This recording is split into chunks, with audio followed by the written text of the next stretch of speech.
Ce 26e soir de croisade de prière et de jeûne s'ouvre sur la lecture de l'appel de Dieu adressé à toute notre communauté, à lui donner des églises aux grands effectifs afin qu'il y ait des ressources pour l'avancement de l'Évangile et l'appel aux exploits excessivement grands pour que nous puissions avancer le but et bâtir notre communauté.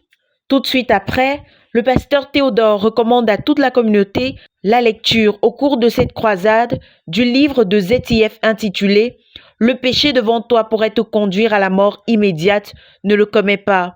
La vie chrétienne est une bataille contre la tentation, le péché, la chair, Satan et ses œuvres, la mort, la maladie, les malédictions.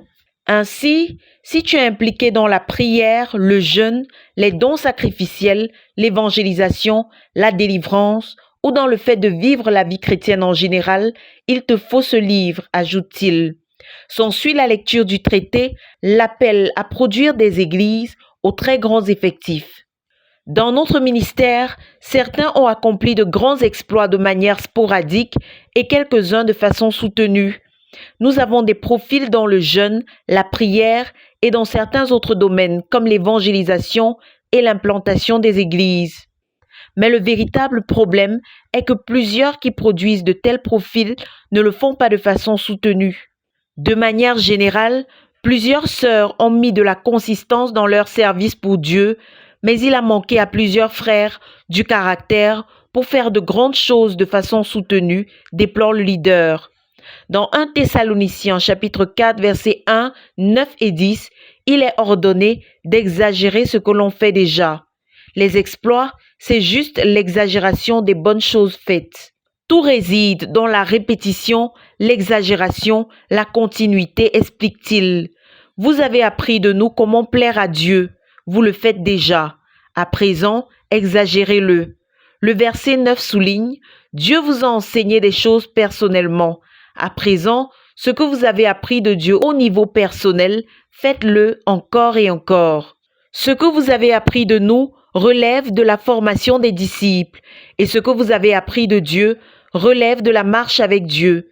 Exagérez l'un comme l'autre. L'imitation, c'est le chemin de la grandeur.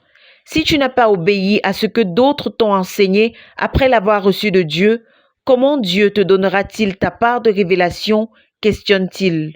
Plusieurs sont ruinés parce qu'ils sont dispersés. Ils ont plusieurs désirs. Si tu échoues dans un domaine que tu as commencé et que tu persistes, à un moment, les choses vont changer. Dans ton domaine, sois satisfait de l'appel de Dieu, de ce qu'il t'a donné à faire et sois content pour les autres. S'appuyant sur son témoignage personnel, l'orateur déclare « Quand Jésus est entré avec l'amour de Dieu dans mon cœur à mes 14 ans, je n'ai pas eu deux désirs dans mon cœur depuis lors, si ce n'est de prêcher l'évangile de notre Seigneur Jésus. Certains veulent être riches, réussir et en même temps être des croyants merveilleux. Quand auront-ils le temps pour tout cela? À 22 ans, Dieu a mis le désir dans mon cœur de plaire à un seul homme. Depuis le moment où je suis devenu loyal au frère Zach et que je voulais lui plaire, je n'ai plus eu d'autre personne à qui je désire plaire sur cette terre. Si tu as un cœur qui ne veut qu'une seule chose, alors ton cœur est pur. La pureté implique qu'il n'y a qu'une seule essence. Dans ce cas, la vie sera simple, souligne-t-il. Prions que chacun de nous travaille à être vaillant, sachant que la vaillance ne vient pas à ceux qui tentent tout. Dans notre ministère, il y a plusieurs faiseurs d'actes de vaillance isolés. Certains sont consistants et d'autres pas, mais les inconsistants nous ont affaiblis. S'ils étaient consistants, nous aurions beaucoup de profils phénoménaux dans notre ministère, fait-il remarquer. Depuis le début, ce que j'ai eu pour moi, je l'ai donné à la personne à qui je voulais plaire et à la cause que j'ai épousée, et je l'ai fait jusqu'à ce jour. Bien qu'il y en ait plusieurs parmi nous qui ont posé des actes de vaillance sporadiques, ici et là, Dieu a suscité pour nous un dirigeant qui était un modèle dans le fait de bâtir une nation spirituelle. Le frère Zach a posé plusieurs actes de vaillance de manière consistante.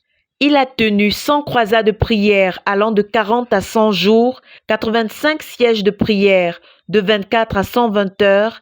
Il a donné à Dieu au point d'atteindre un don à Dieu de 100% de ses revenus les 4 dernières années de sa vie.